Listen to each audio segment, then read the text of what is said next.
আসসালামু আলাইকুম, আশা করি সবাই ভালো আছেন। আমরা এখন অটো রিকশার মোটরের ওয়্যারিং অপারেশন দেখব। এই যে মোটরটি চলতেছে, এটা কিভাবে ওয়্যারিং করা হয় চলুন আমরা সেই জিনিসটা বোঝার চেষ্টা করি।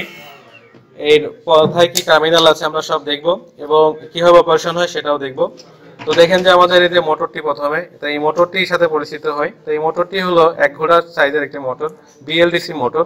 এই মোটরটি 48 ভোল্টের এবং 13 এম্পিয়ার এখানে কারেন্ট নেয়। তো আমরা এটার কয়টি টার্মিনাল বের হয়েছে, মোটরটির মূলত 3টা টার্মিনাল বের হয়েছে দেখতে পাচ্ছেন। তো এই 3টা টার্মিনাল হলো মোটরের কানেকশনের জন্য, আর এটা কন্ট্রোল করার জন্য এখানে আরো 5টা টার্মিনাল বের হয়েছে।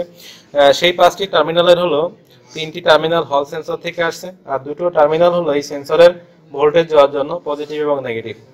আমরা এখানে একটা কন্ট্রোলার বক্স দেখতে পাচ্ছি। তো এই কন্ট্রোলার বক্সগুলো দেখেন যে অনেক তার বের হয়েছে, তার মধ্যে মোটা মোটা 5টি তার বের হয়েছে। সেই মোটা 5টি তারের 3টা তার হলো মোটরের জন্য, যেটা কালার ওয়াইজ লাগানো আছে মোটরের সাথে। সেখানে দেখে এটা অনেকটা 3 ফেজের মতো, ঠিক আছে। কারণ এখানে যদিও আমরা ডিসিতে চালাই, কিন্তু এই ডিসিটা কিন্তু মানে একটা সিস্টেমে চলে, যেটা অনেকটা 3 ফেজের মতো কাজ করে। এখানে দেখেন যে আমাদের কালারগুলো নীল, হলুদ এবং সবুজ কালার রয়েছে। আর 2টো তার রয়েছে, এটা হলো পজিটিভ এবং একটা পজিটিভ লালটা এবং কালোটা হলো নেগেটিভ।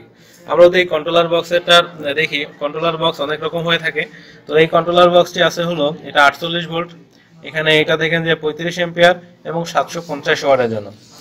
আমরা এর অন্যান্য যে টার্মিনালগুলো আছে কন্ট্রোলার বক্স থেকে, যেমন এখানে দেখেন যে এটা হল সেন্সরের জন্য 3টা তার, সেটা হলুদ, সবুজ এবং নীল। আর তাছাড়া 2টো তার আছে পজিটিভ এবং নেগেটিভ। আর তাছাড়াও এখানে সেন্সরে আরো অনেকগুলো তার রয়েছে, যে তারের মধ্যে আমরা এখানে যে 2টো তার লাগাই রাখছি, এই 2টো তার হলো উল্টো ঘোরানোর জন্য কাজে লাগে।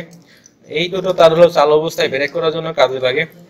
আর এখানে এই যে 2টো তার আছে, এই 2টো তার হলো চালাবো অবস্থায় এটা হেভি কাজ করার জন্য, মানে অধিক লোড নিয়ে চলার জন্য বা ধীরে সুস্থে যে লোড নিয়ে ওঠে সেই জন্য কাজ করে। আর এখানে দেখেন যে এটা আমাদের লাগানো রয়েছে 3টা তার, পজিটিভ নেগেটিভ ও একটা সুইচিং এর জন্য। এটা আমাদের পিকআপের জন্য কাজে লাগে, ঠিক আছে। এখানে এই যে আমরা স্পিড কম বেশি করি, অর্থাৎ এটাই হ্যান্ডেল। আর এর সাথে দেখেন একটা সুইচ আছে, এই সুইচটা মূলত হর্ন। হর্নটা মূলত এই যে লাইটের সাথে, সামনে যেখানে লাইট করা হয় এই সুইচের সাথে এটা দেওয়া আছে। এটার যে কয়টা টার্মিনাল আছে আমরা দেখতে পাচ্ছি যে এখানে পাওয়ারের জন্য কালো এবং লাল 2টো টার্মিনাল আছে, যেখানে আমরা এই পাওয়ারটা দিয়ে দিব সরাসরি 48 ভোল্টের পাওয়ারটাই। আর এটা সুইচিং হয়ে 2টো অপশন থেকে বেরাইছে, একটা সবুজ হয়ে বেরাইছে আর একটা সাদা হয়ে বেরাইছে। এই সবুজটা থেকে আমরা মূলত এই কন্ট্রোল বোর্ডে যে প্লাস ভোল্টেজটা লাগে সেই প্লাস ভোল্টেজটা বের হয়, সেই জন্য এখানে যে লাল যে তারটা সবুজ, এটা মূলত পজিটিভটা এখান থেকে বের হয়ে আসে। সাপোজ যদি কোনো ক্ষেত্রে এই সুইচ কাজ না করে বা কারো সুইচ হারিয়ে যায়, সেই ক্ষেত্রে গাড়ি স্টার্ট করতে গেলে এই লাল তারটা আমরা যদি এখানে পজিটিভে লাগিয়ে দিই, তাহলে কিন্তু গাড়িটি পিকআপে কাজ করবে, ঠিক আছে।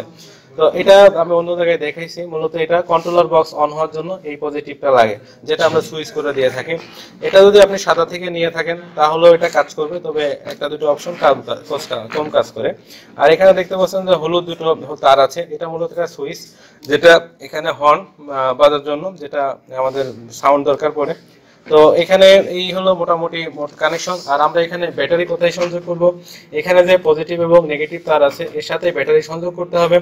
ব্যাটারি অনেক সময় একত্রিত ব্যাটারি হতে পারে 48 ভোল্টের, আর তা না হলে 12 ভোল্টের ব্যাটারিগুলো সিরিজ করে নিয়ে 48 ভোল্ট করে কানেকশন করতে হবে। আমরা চার্জিং লাইনটা এখানেই কিন্তু চার্জিং লাইনটা লেগে থাকে। তো আমরা একটা চার্জার ব্যবহার করতেছি, তো আমাদের এখানে ব্যাটারি নাই, আমরা এই চার্জার দিয়ে মূলত এটা অপারেশন করব। এখন আমরা এটাকে লাইন দিব এবং আপনাদেরকে এটা চালিয়ে দেখাবো। তো দেখেন যে আমরা এখানে প্রথমত লাইন দিয়ে এখন আমরা আমাদের দেখি যে এখানে লাইনটা আসছে, দেখেন যে এখানে ইন্ডিকেট করতেছে। এখন আমরা এই যে সুইচটা অন করলে আমাদের এখানে দেখেন যে ডিসপ্লেতে ইন্ডিকেট করতেছে। এখন আমরা পিকআপটা চালু দিলে আমাদের মোটরটা চলা শুরু করবে। আমরা দেখতে তো মোটরটা চলতেছে, পিকআপটা বাড়াও, মোটরটা আরো জোরে চলবে। মোটর যখন চলছে চার্জিং লাইটটা কিন্তু 2টো ইন্ডিকেট করতেছে, ঠিক আছে। আমরা এটা অফ করি। আমি যেটা বলছিলাম এটা রিভার্স, যেটা সুইচ দেওয়া ছিল, তো এখন এটা আমরা এক পাশ খুলে নিই, তাহলে এখন আগে যেভাবে ঘুরছিল তার বিপরীত ঘুরবে। তো আমরা দেখলাম যে ওটা এক পাশ খুলে নিচ্ছে, এই যে তারটা খুলে নিচ্ছি, ঠিক আছে। এখন আমরা দেখবো যেটা কি হয়। তো দেখেন যেটা তার বিপরীত ঘুরতেছে, আবার ওটা দেওয়া তো লাগাই দেবো এই তারটা, এটা এই পাশে ঘুরছে, অনেকে হয়তো তখন খেয়াল করে নেয়। আমরা তারটা আবার লাগালাম, এবার সামনের দিকে ঘুরবে, ঠিক আছে। এটা সামনের দিকে ঘুরছে দেখতে পাচ্ছেন। তো এখন আমরা যেমন এখানে বলছিলাম যে আমাদের এটা শর্ট করলে এই চালু অবস্থায় অফ হয়ে যায়, আমরা সেটা দেখব। তো দেখেন যে এটা শর্ট করে দিচ্ছে আমরা একটা নোজ ফেলার দিয়ে, তাহলে চালু অবস্থায় এটা অফ হয়ে গেল, বুঝতে পারছেন। আমরা এখানে এটা ছাড়া আরেকটা অপশন বলছিলাম যে এই যে দুটো তারের, এই দুটো তার লাগালে চালু অবস্থায়, এটা হয়তো খুব ভালো বোঝা যাবে না, লাগানোর পরে আমরা তারপরে বোঝানোর জন্য চেষ্টা করবো আপনাদেরকে।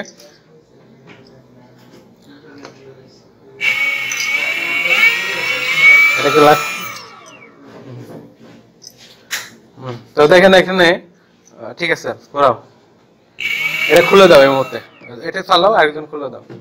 তো দেখা যাচ্ছে এটা আমরা চলতেছে, এই মুহূর্তে ঘুরাই দিলে, খুলে দিলে পজিশনটা আপনারা বুঝতে পারবেন।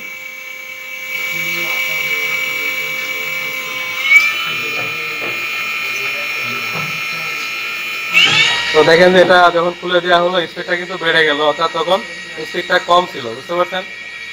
এখানে অনেকগুলো বিষয় আছে। তো এই হলো মূল বিষয়গুলো ছিল। এখানে আরেকটা অপশন আছে যে লাইট লাগে, যদি আমরা সুইচটা ঘুরিয়ে দিই তাহলে দেখেন যে আমাদের এখানে লাইটটা জ্বললো, অর্থাৎ রাতে তো আপনাদের লাইট প্রয়োজন, সেই ক্ষেত্রে এটা লাইট হবে। তো মোটরটা আরপিএম মোটামুটি 500 আরপিএম, ঠিক আছে। আশা করি সবাই বুঝতে পারছেন। তো আমাদের এই ভিডিও যদি ভালো লাগে, এই ধরনের ভিডিও পাওয়ার জন্য চ্যানেলটি সাবস্ক্রাইব করে রাখবেন এবং লাইক কমেন্ট শেয়ার করবেন। সবাইকে ধন্যবাদ।